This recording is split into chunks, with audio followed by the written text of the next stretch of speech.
peluru nak tangkis serangan peluru berpandu Iran dan drone Iran pun dah nak habis.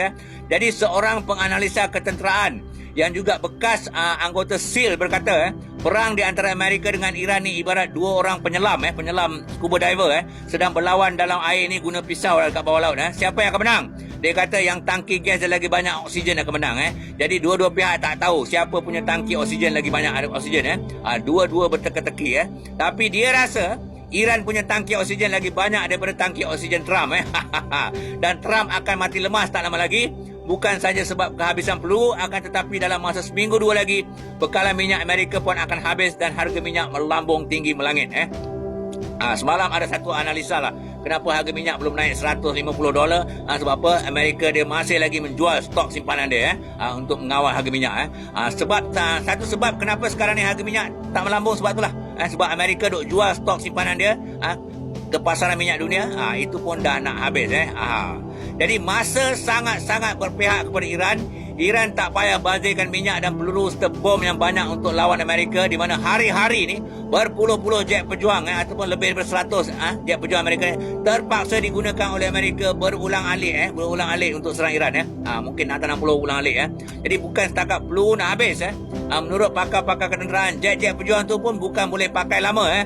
20 kali terbang kena servis dan kena ganti dengan jet-jet pejuang yang baru, sementara yang lain nak servis. Terutama sekali jet-jet F-35 dia boleh terbang 4-5 kali saja, lepas tu kena servis. Jadi kita ikuti apa kata Pravin Soni, seorang bekas kapten tentera udara tentera India dan juga seorang wartawan geopolitik, apabila ditanya oleh Mario Naufal dalam podcast dia yang keadaan sekarang nampak tak berapa bagus sebab satu pelan damai untuk gencatan senjata yang dibuat oleh Qatar yang dah tentulah atas arahan Amerika telah ditolak mentah-mentah oleh Iran. Qatar telah membawa satu pelan damai lah, satu proposal lah bagi dekat Iran. Ini dia pelan damai. Iran kata bagi mampus lah kau, berampus lah kau anjing Amerika ni.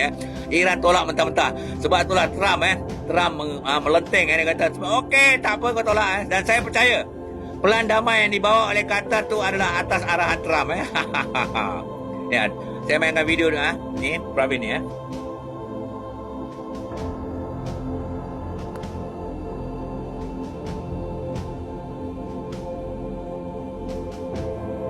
So things are definitely not looking good. There is a ceasefire proposal by the Gulf, I think by Qatar, sent to the US and the Iranians, but from the information we have, it doesn't look like an enticing one. We start by what you said, things are not looking good. They're actually not looking good for President Trump. And why I say that is that the first thing to remember is that until February 27th, the war in West Asia was Israel's war. However, on February 28th, when America joined Israel in its aggression on Iran, and 2 days later, on March 2nd, when the Iranians closed down the Strait of Hormuz, the war in West Asia became America's war. And this is the reason that the Americans of late have been talking of the Strait of Hormuz. This needs to be opened up, and it should be what it was before the war started, which is February 27th. Now, this is something that will not happen.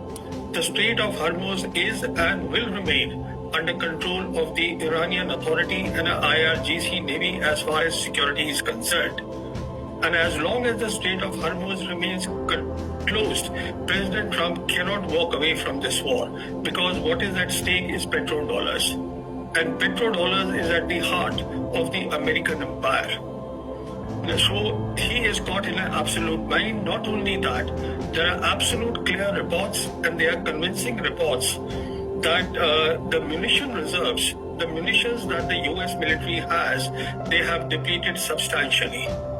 What that means is that there is no way that the US military can fight Iran at the same levels, at the same intensity, at the same tempo as it did in the first 40 days campaign, the air campaign. It will not happen.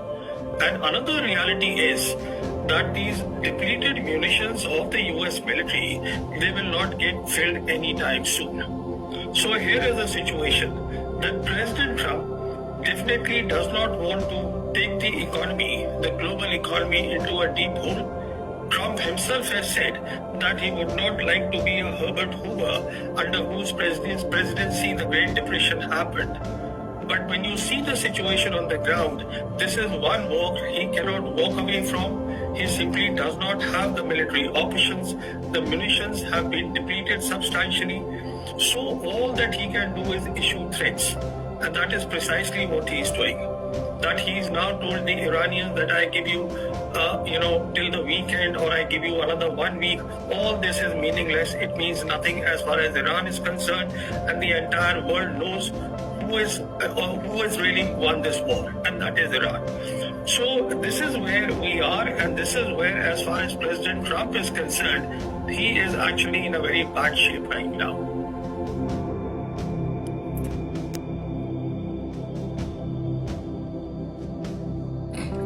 Ya.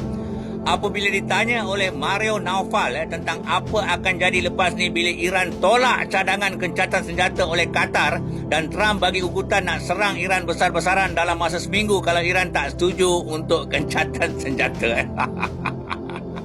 Pravin Sauni ni bekas Kapten Tentera India dan juga wartawan yang meramalkan 4 bulan lepas dia ramalkan dia tengok Amerika serang 1,000 serangan satu hari Amerika dengan Israel. Dia kata kalau macam ni lah cara Amerika dengan Israel serang Iran dia kata tak sampai sebulan lah dia tak mampu nak serang lebih sebulan Dia bagi banyak sebab lah ketenteraan kenapa serangan habis-habisan tak boleh lebih daripada sebulan tak boleh tahan betul cakap dia tahan 38 hari saja Jadi kali ni bila ditanya adakah keadaan not looking good dia jawab sebenarnya it's not looking good for Trump keadaan tak cantik untuk Trump dan sekarang yang bermasalah ialah Trump dan bukan Iran Iran boleh relax makan kuaci sekarang ni Pertamanya Pravin ni kata sebelum Amerika menyerang Iran pada 28 Februari lepas semua perang yang berlaku di Asia Barat adalah perang yang hanya melibatkan Israel jadi Israel dah seret Amerika tapi selepas 28 bulan Februari apabila Amerika menyertai Israel untuk menyerang Iran dan 2 hari lepas tu iaitu pada 2 hari bulan Mac bila Iran menutup Selat Hormuz perang di Asia Barat dah jadi perang Amerika sebab apa? Ada satu beruk atas kepala Amerika sekarang ni Selat Hormuz dan disebabkan strategi Iran ni maka sejak daripada 2 Mac Amerika terus menggelupur hari-hari untuk memastikan Selat Hormuz dibuka semula sebab kesan penutupan Selat Hormuz ni jauh lebih menjahanamkan Amerika dibandingkan dengan bom-bom yang diorang jatuhkan ke atas Iran Jadi semenjak daripada 2 hari bulan Mac sampai sekarang iaitu hampir 5 bulan ataupun 142 hari fokus Amerika ialah untuk membuka semula Selat Hormuz mula-mula tak ada masalah kau cari masalah dulu tak ada masalah Selat Hormuz bila kau serang Iran datang satu masalah macam kau letak beruk atas kepala Jadi Pravin ni berpendapat yang Amerika tak akan berjaya membuka semula Selat Hormuz dan serangan-serangan yang bermula 10 hari lepas adalah kerja sia-sia sebenarnya panjang 1 jam kalau siapa nak tengok interview dia tu boleh pergi dekat podcast Maureen Naufal dekat YouTube dan selagi Iran menutup Selat Hormuz menurut Pravin Donald Dungu tak akan tersepit dan akan terperangkap dalam perang ni dan tak boleh cuci tangan dia tak boleh cuci tangan macam dekat Ukraine